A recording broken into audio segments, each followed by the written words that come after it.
Having the courage to acknowledge the sense of feeling lost is indeed a good thing.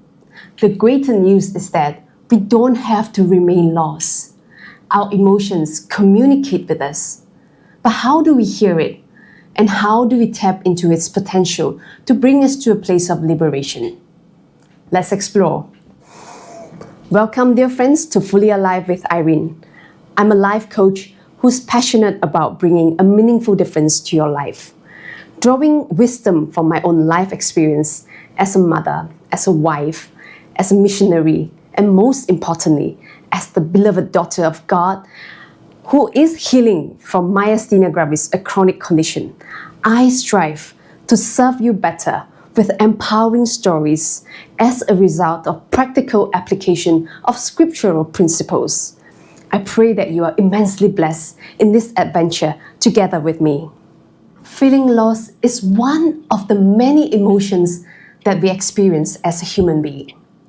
There are a lot of it. It's like an array of emotion that we are given.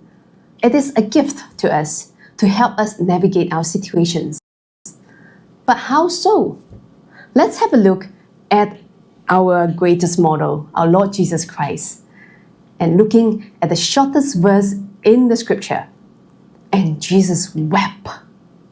Many of us would have known and are quite familiar with the story of Lazarus. Lazarus, Jesus' friend who died for 3 days and he didn't come. On the 4th day only he comes. And when he arrived, he wept. Jesus was crying over his dear friend's death. For some of us who has experienced the loss of a loved one, would probably understand this kind of feeling. I can connect to that when I lost my father and my younger brother. In both cases in which I grieve with a lot of gratitude in my heart. But I would say that grieving for the loss of my younger brother is way harder than grieving for the loss of my father. And what is Jesus teaching us in this case, like when he wept, seeing Lazarus? I see that Jesus is inviting us to be present to our emotions. Our emotions as a gift is to be acknowledged, is to be seen, is telling us something, it is communicating something to us. I'll give you an example. You are going for a walk, for example, and you saw a snake coming on your way. What would you do? Your emotion of fear, of anxiety will tell you run for safety. Go as fast as you can away from that threat. Or when a baby is born to you, wow, the joy that fills your heart is inexpressible in words. It's so much. Or when, I'm not sure if you have seen this kind of situation, but I've seen that certainly.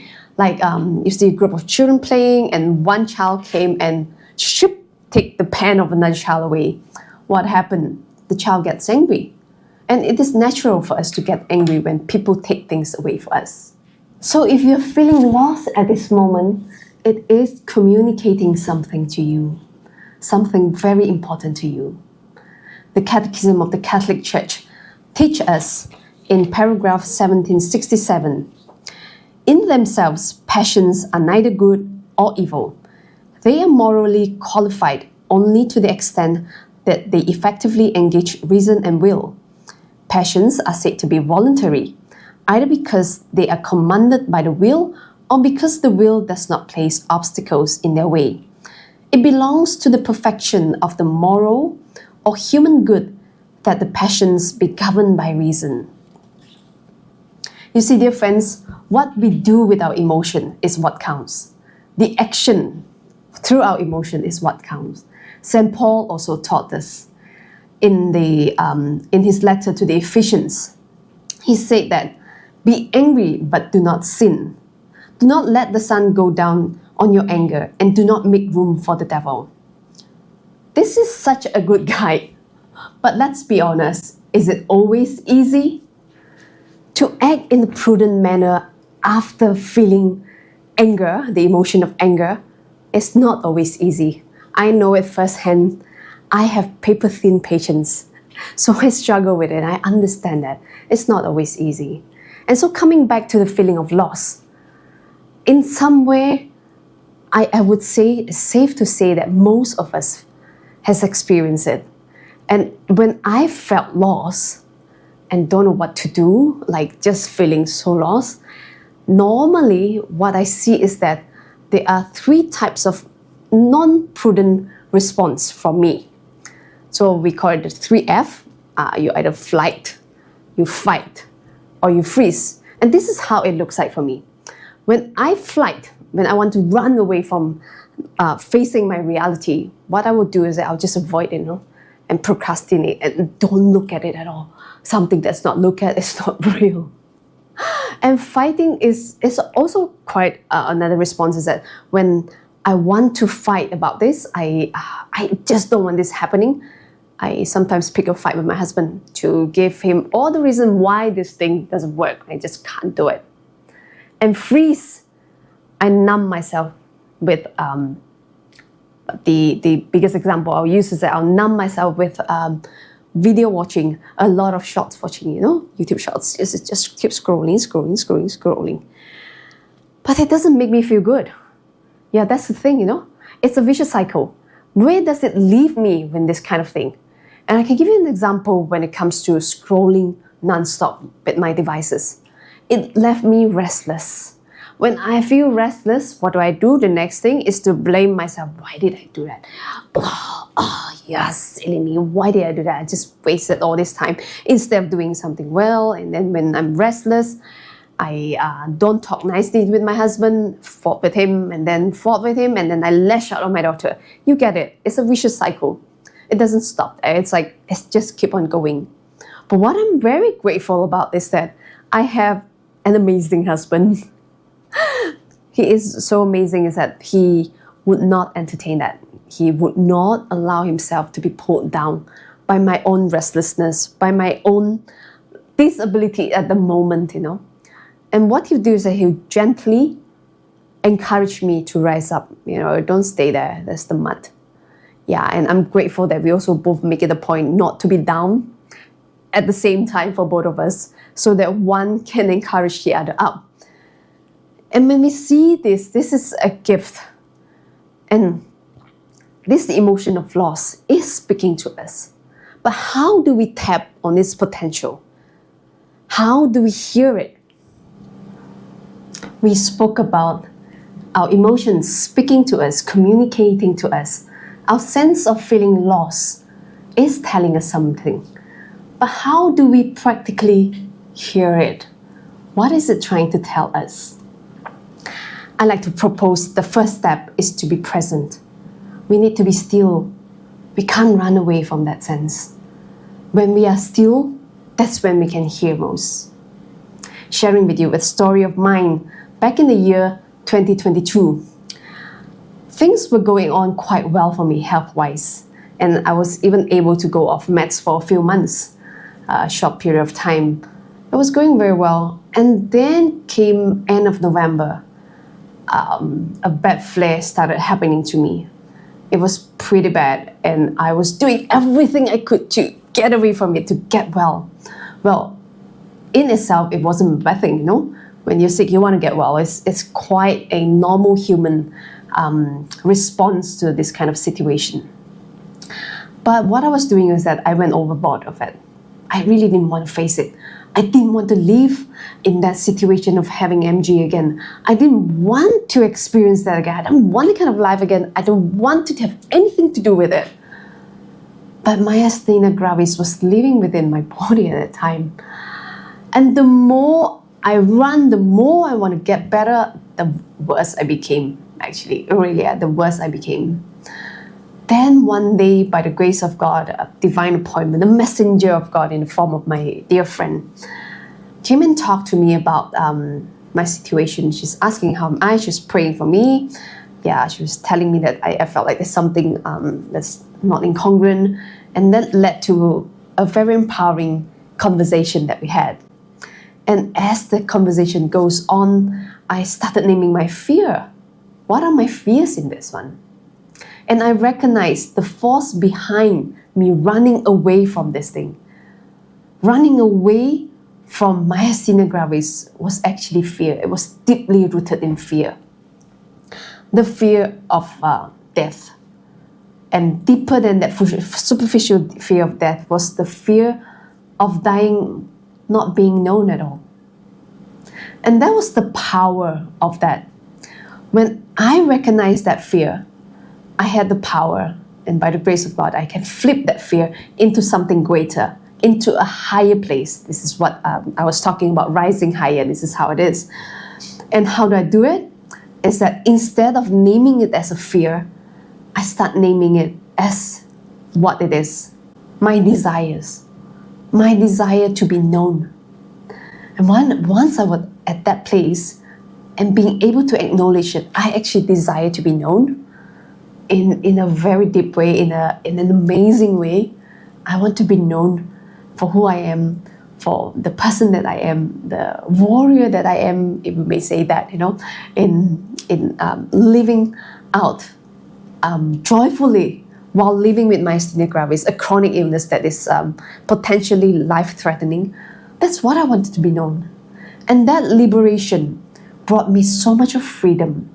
I was so free, and I was able to embrace my cross again. I was courageous to say, hey, this is who I am. And I was very okay to present the other side of me to the world, the side that is weak, that was unable, disabled, and not as capable as I used to be, not as efficient. The side of me that needed help, the reality of myasthenia gravis. I dare to tell people what I was going through, the symptoms that I went through. That was quite difficult, quite hard to imagine if you're not in this situation. And there was such freedom. I was able to be me, authentically me, in both ways, the strength, the weakness, the whole package of being me. So that was the power of being present, of not running away from my reality anymore.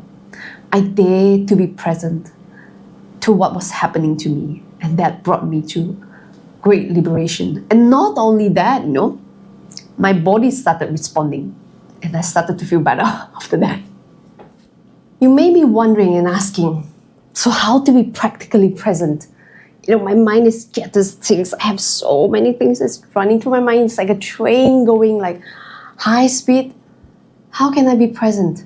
I sit down, I try to pray, but my minds are just churning away. Yeah, it's common. We all experience that as human beings. It's part of the beauty and the reality of being human. I'd like to propose 2 ways to be present, to help us to really be still at where we are at. So the first way is to simply acknowledge our emotion at the moment. And I suggest that we take this pause from time to time. You may even set an alarm for that. For example, like at this very moment, I'm feeling excited. When you say, I'm feeling excited, the next sentence, I will also propose that you invite God to come into your excitement. How do you want Him to minister to you? Like, I'm feeling excited. Lord Jesus, come and be my friend. Share my joy. Or, I am so annoyed now. Yeah, God, come and console me. Calm me down, help me. Yeah, take time to acknowledge that. The more we acknowledge our emotion, the more we know what's happening. The more we can hear the signals, what is our emotion communicating to us. The more we become present to ourselves, and when we're present to ourselves, we're present to God. And the second method is what I'll call as presence exercises. And for this one, I would suggest that you also take probably set alarms throughout the day, like 3 times, 4 times a day, or whatever suit your schedule. Yeah, first thing in the morning, to make sure that you do that, to just be present. And this is using our 5 senses. So what are our 5 senses? Eyesight, our hearing, sound, our smell, our nose, our tongue for taste, and also our hands for touch, or any parts of the body for touch. Yeah, these are the 5 senses that we have. And maybe pick your favorite sense to practice this present exercise. And here I'm going to demonstrate to you one of my favorite things. I love eating, I love eating. So it was quite difficult when I have jaw weaknesses and I can't really eat.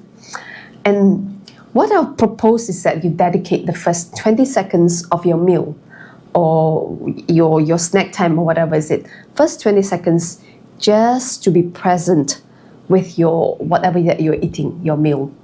So close your eyes and then just take, I have walnuts here. Close your eyes and then take a moment to just enjoy this, And notice the texture, the crunchiness, the taste.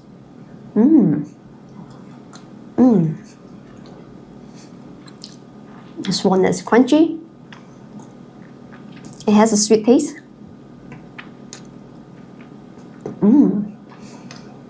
And it sort of like melt in my mouth. That's what I noticed for this time.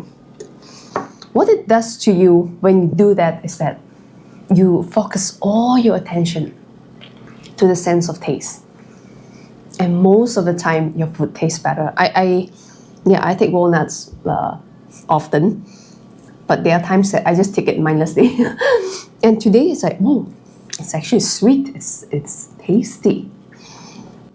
And I've known of people who actually use this as a means of losing weight. And these are people who abuse food when they feel stressed. When they are in a sense of like, I don't know what to do, okay, eat. They just eat, they abuse food and they become overweight as a result of that. And turning that abuse into something victorious. So this is another place of like rising higher, where they use food now as a means for them to stay present to themselves. And what they found is that the food tastes better, they don't have to rush it, and they were eating less, and they're enjoying their meal. When they eat less, automatically the urge for binge eating has reduced, and that's how they lose weight. It's amazing, And the second one of my favorite sense is hearing. I just enjoy it, like dedicating the first hour of the day when I pray with my Lord, with the scriptures. I sometimes would just close my eyes and just hear my surrounding. And I especially love it when I hear birds chirping.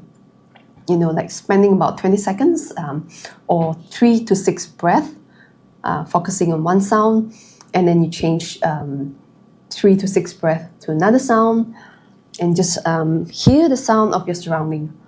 You just notice it. You don't have to like, I hear that. Don't have to be excited. It's like just noticing. That's what your surrounding is giving you. Practice it over the day. The more you practice it, the easier that it becomes. It becomes like a second nature.